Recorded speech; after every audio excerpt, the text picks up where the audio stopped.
Gutfeld. It's time for some Gutfeld, y'all.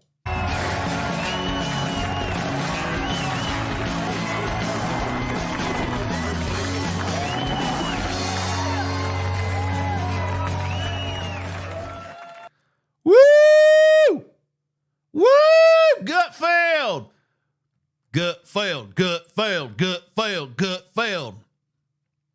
Good evening, you capitalist pigs.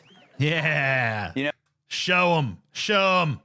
You show them, Greg. You show them, Greg Gutfeld. there once was a time when I loved my audience.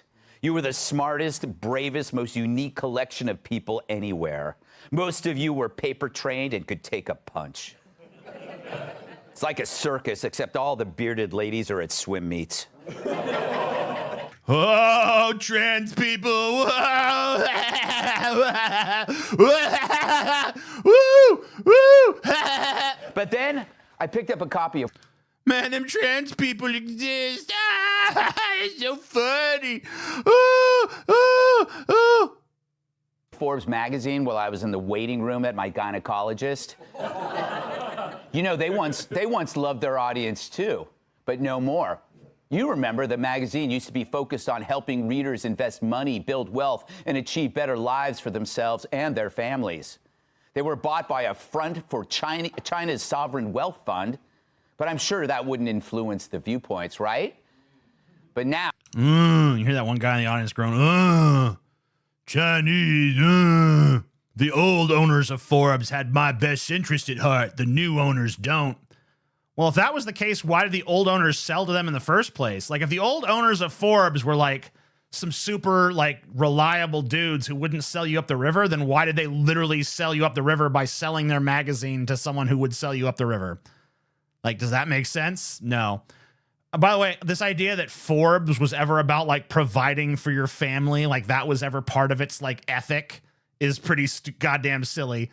Forbes was for rich people and people who wanted to be rich, and not so they could provide for their families. Usually it was just so they could provide for themselves. Now, thanks to Forbes, I finally understand that wealth is actually evil, just like their readers. This from the magazine founded by Malcolm Forbes, a man so loaded he had Fabergé eggs for breakfast. And of course, you know what that means. Capitalism is evil, which means... This guy just needs to get a laugh track, because the genuine... uncomfortable pity laughter of the audience does not really sell me on these jokes all that much, you know? I think he just needs to add a full-on laugh track, just get rid of this, like, live audience that's in there. Just start Frasering it a little bit. Just get, like, everything he tells, every little joke he says. The fake studio audience that was recorded in, like, 1957 at an I Love Lucy taping just goes insane with laughter. Like, oh my God, he's the funniest guy. I think that would suit this better. America is evil, which means all of you are evil. Just like Shannon Bream. No idea who that is. Yeah, Forbes has your number, terrible people. Let's look at a few recent headlines. Quote, wake up, be woke, and lead the change, overcoming DEI opposition. Here, writer Anelia Ungarasan. Oh my God, Ungarasan. Ungarasan, bro. Taught me that my resistance to going woke is due to my fear of change, my fear of losing power and privilege, and of course, my bias and my prejudice. Of course, you know, she said all these things about me that totally aren't true, you guys.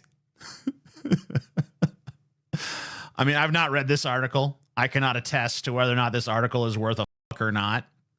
I don't know if this article is good, bad, or a mixed bag, or mediocre, or whatever the hell it is.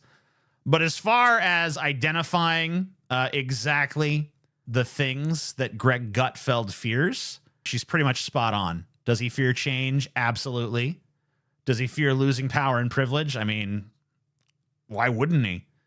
Who with power and privilege wouldn't fear that? Is he biased? Completely. Is he prejudiced? Completely. So yeah, I mean, identifying it pretty, I mean, like, you just describing yourself accurately, but in a sarcastic tone of voice, like, of course I'm not those things. Well, you kind of are, so it kind of undercuts the power of that, I think. What a relief, right? I thought it was because I'm allergic to... Oh!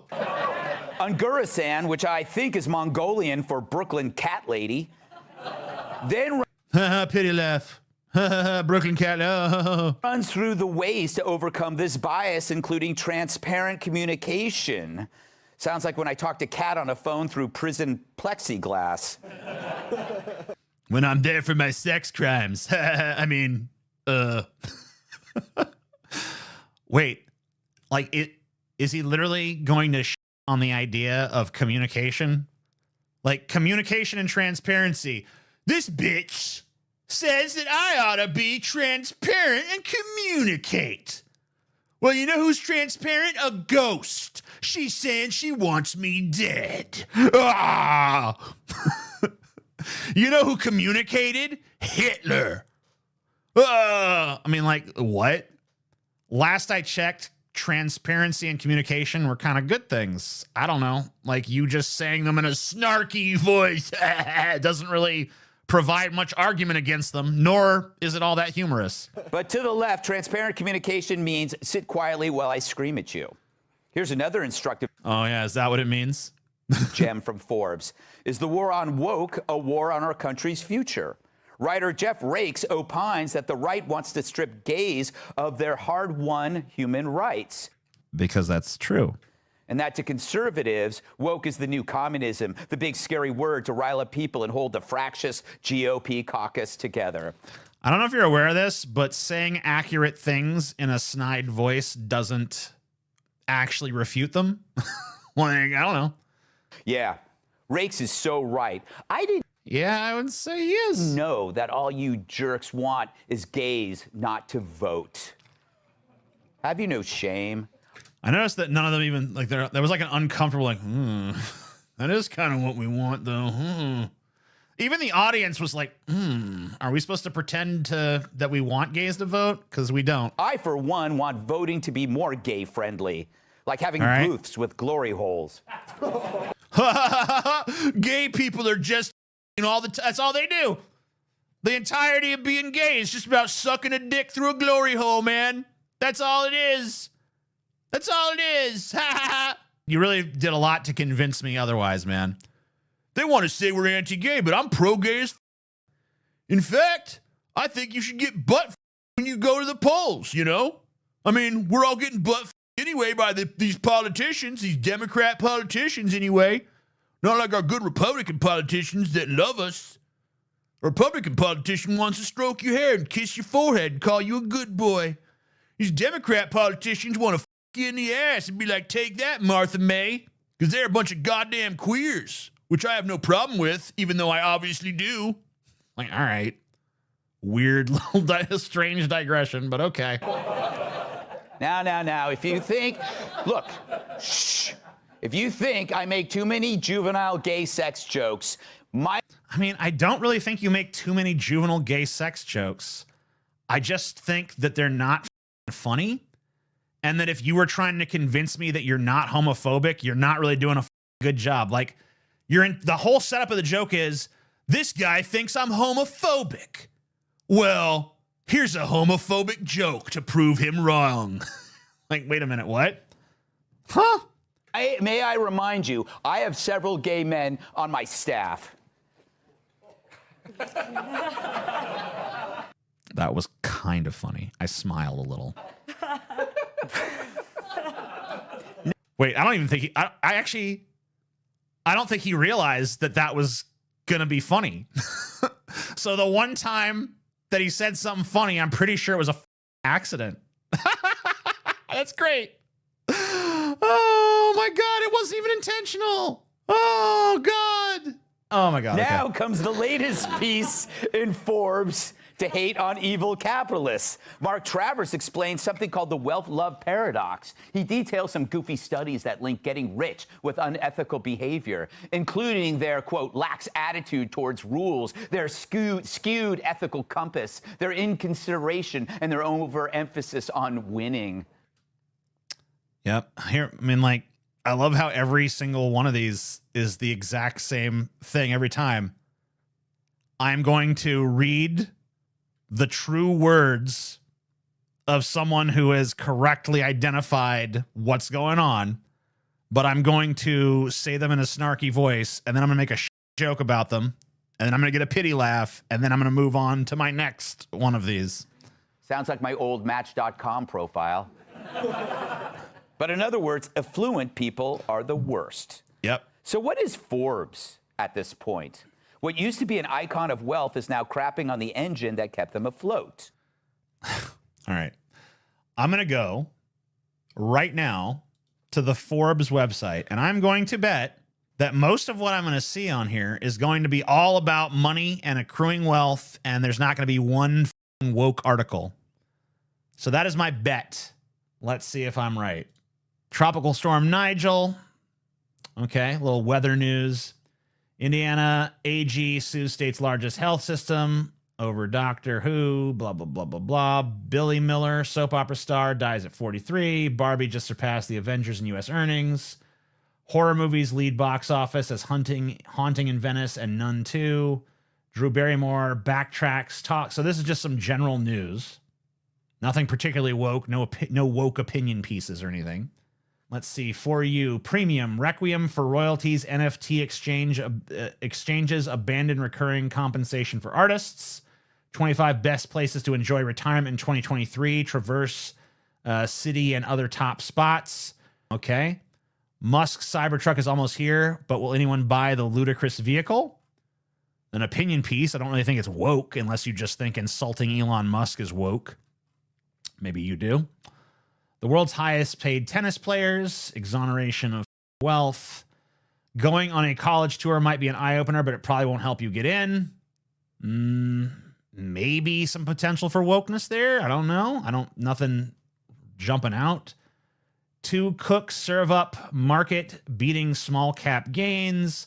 Student loan payback time, what you need to know and do as payments resume.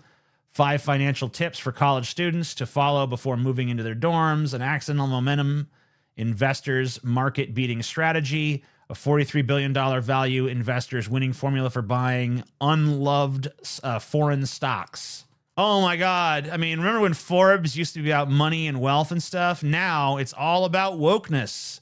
Every other article, it's like how to hate yourself for being white, how to give all your money to people of color, how to convince yourself to be gay, how to make sure your children are trans. Like, that's every article now. What? Forbes has lost its way, you guys. It's lost its way. Okay, so we pretty much proved that this notion is bullshit, right? Okay. I haven't seen a magazine insult its audience like that since Playboy featured Rosie O'Donnell. But you know, it's not just Forbes. These days, Wall Street heavily favors donating to Dems over Republicans. So what if illegal immigrants overwhelm the schools? Their kids go private. Your daughter lost a bike race to a man? Buy her a faster Ferrari. Yeah, even our money. Another just like, I don't like trans people. Just want to make sure you guys know every couple of minutes you got to know I'm not into trans people. I really hate them. I'm not a bigot or anything. I'm not a piece of shit. I just hate trans people and just take pointless pot shots against them at every possible opportunity to just remind you that never will I give any quarter to these trans people. I'm like, okay, buddy, we know. You're a piece of shit. That's great. Good for you. Class has been infected with the woke mind virus. Maybe it was from the 8 COVID shots. So did you hear that little mumble from the audience there? Like, this guy, I mean, this is supposed to be a comedy routine. This guy is trying to be funny right now. I just want to put that forth to you. This dude is attempting to be funny in front of an audience of right-wing conservatives. And even among that audience, these jokes, for the most part, are not landing. Like, a couple of things like the glory hole joke landed. Okay. But that's pretty much the only one that I've seen actually land on any sort of level. I would say, like, oh, successful joke. Like, that last joke was literally just met with mumbling, like, The audience murmured in reaction to that. On October 6th, the Deep Fat Fried live show and meetup is coming to Las Vegas, featuring TJ, Scotty, Paul's Ego, musical guest, the God Bombs. Get your tickets now, available in the description section down below. Be there or be dead. Or square. Well, clearly there's some serious self-hating going on. I haven't seen anyone beat on himself this hard since Carlos Danger. But the truth is, while they try to cloak it in calls for equity and diversity, nothing riles up progressives like American success. For all its flaws, this country remains the most successful experiment in human governance of all time. Nowhere else. I love this from these people, man. This is my favorite thing about right-wingers. I love when, after they've just laid in to how much they hate America, it's like, man, I hate how America is going woke. I hate how America is full of all these trans people now. I hate how gay people aren't ashamed to show their affection in public anymore. I hate how, all these black people were rioting after that cop murdered that black guy. And I hate how everyone was virtue signaling and taking their side and stuff. And I hate all this talk. I hate all these films that are casting more people of color. I hate all these, TV shows that are trying to shove the gay agenda down my face. And I hate all these drag queens trying to walk around in society without shame. I hate all these things that are happening. But at the end of the day, I still love this great country because this is the most successful experiment in freedom that we've ever had. Like, you just got through just going through a litany of freedoms you hate, and now you're gonna suck the dick of just like vague, nebulous, red, white, and blue spangly freedom, which is just completely goddamn meaningless. You couldn't actually define what freedoms you do support. Will self-reliance and hard work be so reliably rewarded? Where else can an African immigrant become the richest man in the world with nothing more than his brain and a hair transplant? And a bunch of money to start with. Success happen every time? Of course not. Will it happen for every person? Nope. And sometimes you'll get rewarded even though you're nothing but a drain on society. No, you could have just kept the camera on you there, buddy. I don't even know who this other guy is, but you should have just kept the camera on yourself. But look, apparently the right-wing audience gets it. Not everyone can have a hit book, a hit show, and be sexy at the same time. Thank you. No, not her. No, not him either. Who is this cameraman? My cousin. See how quickly that fake smile and fake laugh just disintegrated off his face? Anyway, for all their whiny virtue signaling, what the Forbes crew can't refute is that America's capitalist system is not only why people here can achieve so much success, it's also why America continues to lead the world, even when our current leader sometimes goes astray. And it's why someone is actually willing to pay them to write these stupid cliches. But here's the great news for Forbes. New census data claims U.S. household incomes fell for the third straight year. And as the Wall Street Journal notes, thanks to the high cost of housing and economic downturns, more and more baby boomers are becoming homeless. So whose basements will their kids live in? So problem solved. Looks like Forbes will get its way. Soon the rich won't be able to do bad things because they won't exist. Oh, they'll still exist. I mean, this guy acts like, oh man, everyone's getting poor, so there'll be no more rich people. It's like everyone's getting poor because the rich have stolen away everything. Like, Elon Musk's ass is not in danger of being poor. Jeff Bezos is not in danger of being poor. You and I are in danger of being poor. Probably not Greg Gutfeld. I'm in danger of being poor. Everyone in my chat is in danger of being poor if they're not already poor. It's average, everyday motherfuckers across this country. And when I say average every day, I don't mean just like normal people. I don't mean normies. And what I mean is just like anybody who's not super wealthy already. Anybody who doesn't have 6 figures or 7 figures or beyond in their bank account and in their stock portfolio and in their investment holdings portfolio. You know, anybody who doesn't have that going on right about now is in danger of one day being subjected to crushing poverty. And that's not because we revile capitalism. That's because we embrace capitalism. Remember, this is a capitalist country. All of the conditions he just described are happening under capitalism. Wealth inequality is massive at this point. The discrepancy between what the haves have and what the have-nots have is getting wider and wider and wider. And that's happening under capitalism. That's not happening in some crazy new system we started trying a few years ago. That's happening now under the system that this guy is here to defend and support. And we'll all be poor, but, you know, really good people, because the poor are angels. Hell, if Forbes gets its way, we'll be taking financial advice from these folks. Look, the bottom line, America isn't known as the land of precisely equal outcomes. We're the land of opportunity. And opportunity means you have to work for it. You have to earn it. And here are so many. No, I'm sorry to tell you, but the whole land of opportunity thing is a big old line of bullshit. Most of the people who obtained massive quantities of wealth did not do so because they worked for it and earned it. They did so because they won the birth lottery. All right. And we all know this. This is demonstrable. You look into the fortunes of anyone that's on the Forbes, richest list, and their biographies are not like, oh, he started off as a humble shoe shiner or something. Like that's not the origin story of people in the billionaire class. The origin story of people in the billionaire class is daddy was a billionaire or daddy was a 100 millionaire. All these people came from wealth. Very few of them are self-made.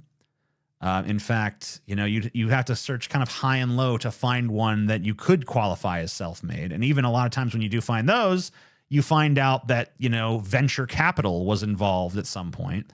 So basically, those who weren't born with a massive handout got one at some point. But that story is also incredibly rare. Most of these people were rich already.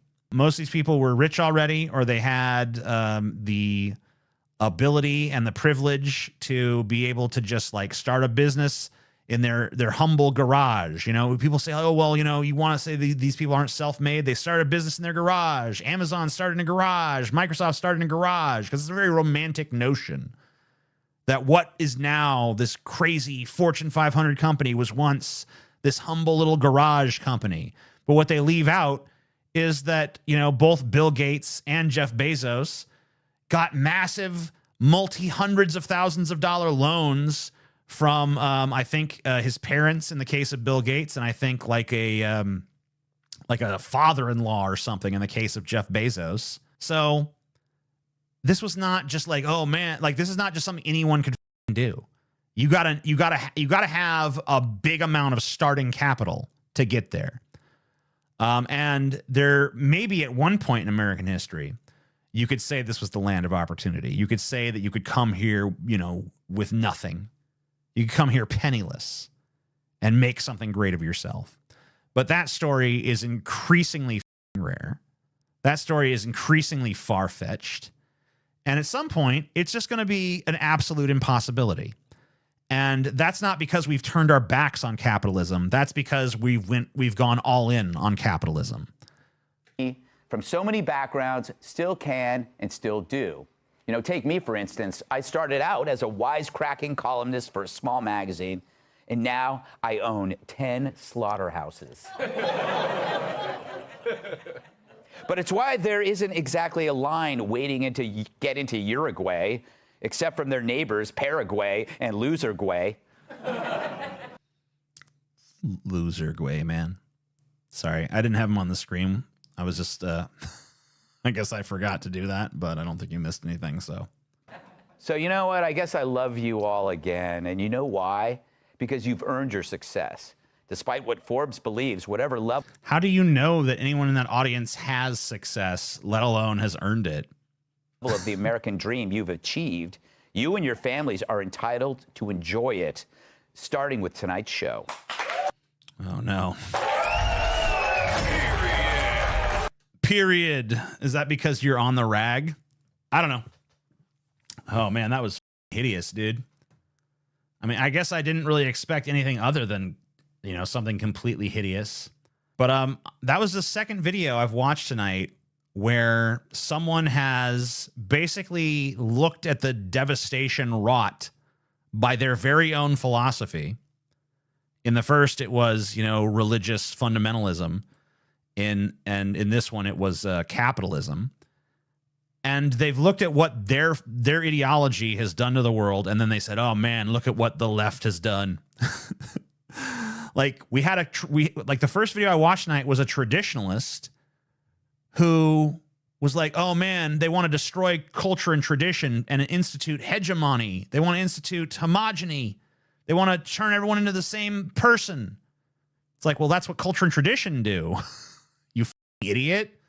And then we have Greg Gutfeld, like Gutfeld, sorry, not Gutfield. It's not like a Garfield clone. We have Greg Gutfeld being like, "Oh man, all this destitution and poverty and everything's going bad for us, you know? That's why we got to embrace capitalism because all this wokeness is destroyed us." It's like, no, capitalism's destroyed us, bro. Everything you just described is happening under capitalism. So pretty silly. And by the way, you know, just like I love the fact that as he's delivering his monologue, every single reaction from the crowd is just like crickets, murmurs, pity chuckles. It gets pretty sad.